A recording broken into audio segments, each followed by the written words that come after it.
Salut les gars, j'espère que vous allez bien. On se retrouve pour parler du match du Barça hier perdu 2-1 contre le Real Madrid.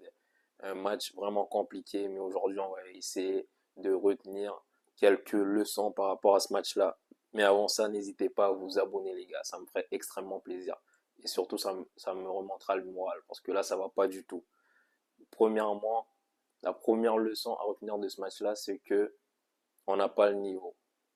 Et pas que de ce match-là, du début de saison du Barça en général, ce qu'il faut retenir, c'est que on n'a pas le niveau. Et surtout pas le niveau de la saison dernière. La saison dernière, on était bien meilleur que ça.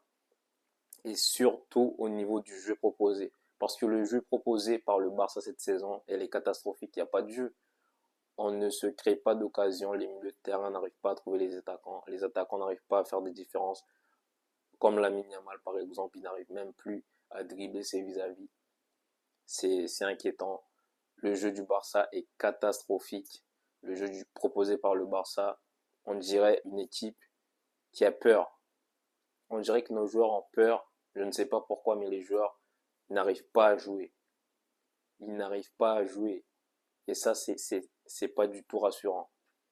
Et même au niveau euh, de l'envie, il n'y a pas d'envie.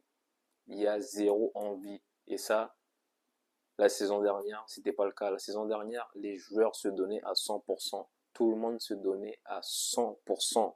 Cette saison, je vois beaucoup de joueurs comme Yamal hier, comme Ferran Torres, comme Koundé. Beaucoup trop de joueurs qui ne sont pas à 100%, qui ne se donnent pas à 100%. Et ça, c'est pas possible. Surtout pas dans un classico. Tu ne peux pas gagner un classico en étant à 50% d'envie. C'est impossible. C'est impossible. Et deuxièmement, la deuxième leçon de ce match-là, c'est que notre défense, elle est catastrophique. Notre défense, c'est l'une des pires défenses d'Europe. Moi, je vous le dis, on concède beaucoup trop d'occasions. Déjà contre Séville, on avait concédé un nombre incalculable d'occasions en première mi-temps.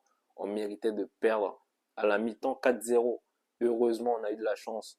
On a quand même encaissé 4 buts, mais on aurait pu en encaisser plus parce que notre équipe, elle concède beaucoup trop d'occasions. C'est pas possible à ce niveau-là. Et la ligne du hors-jeu, la plus grande leçon que ce match-là nous ait apporté, c'est que la ligne du hors-jeu, c'est plus possible. On n'arrive plus à le gérer. Inigo est parti, Koubarsi il est totalement perdu, Eric Garcia aussi, Koundé, Balde, tout le monde est perdu. Il n'arrive plus à gérer cette ligne du hors-jeu. C'est plus possible de jouer comme ça.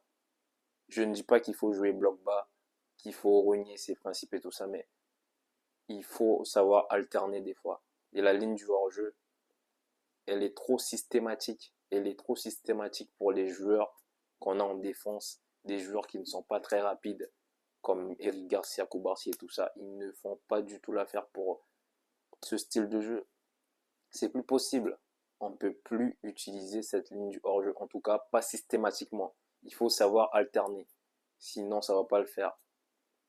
Ça va pas le faire. Et troisième leçon à retenir, c'est que notre attaque, elle est inoffensive. Inoffensif. Et surtout quand Rafinha n'est pas là. Notre attaque, inoffensif. On dirait, c'est des enfants devant. Lamine Yamal, Ferran Torres et Rashford hier, tous les trois, ils n'ont pas été bons. Surtout Lamine Yamal. Lamine Yamal, ce qui m'a le plus frustré hier, c'est que c'est pas qu'il s'est fait pocket comme j'ai dit hier, mais c'est qu'il n'a rien tenté. Il n'a rien essayé face à Carreras. C'est que en deuxième période, quand il a été repositionné au poste de 10, quand Rooney Bardi a pris sa place, qu'il a essayé de faire quelque chose. Il a mis une belle passe pour Koundé qui a raté. Mais à part ça, le match de Lamine Yamal hier, il est pas bon. Il est pas bon. Et c'est même pas pour lui tomber dessus parce que Lamine Yamal actuellement c'est mon joueur préféré. Mais quand il est pas bon, il faut le dire.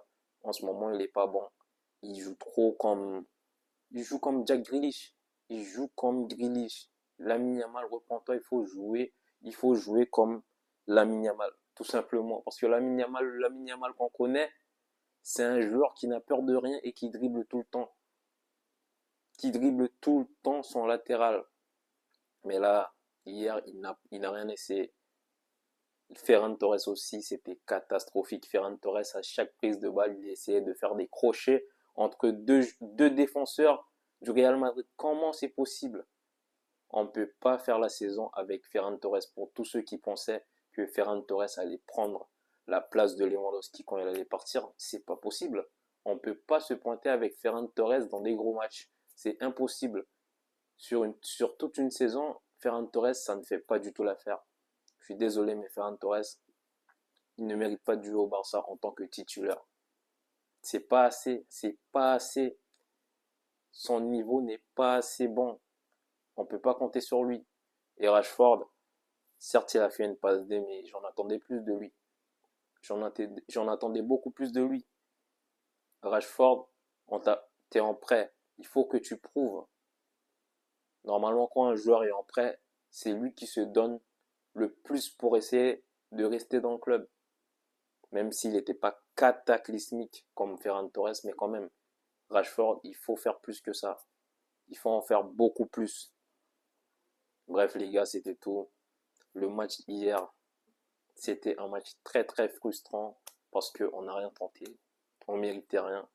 Et voilà, les gars.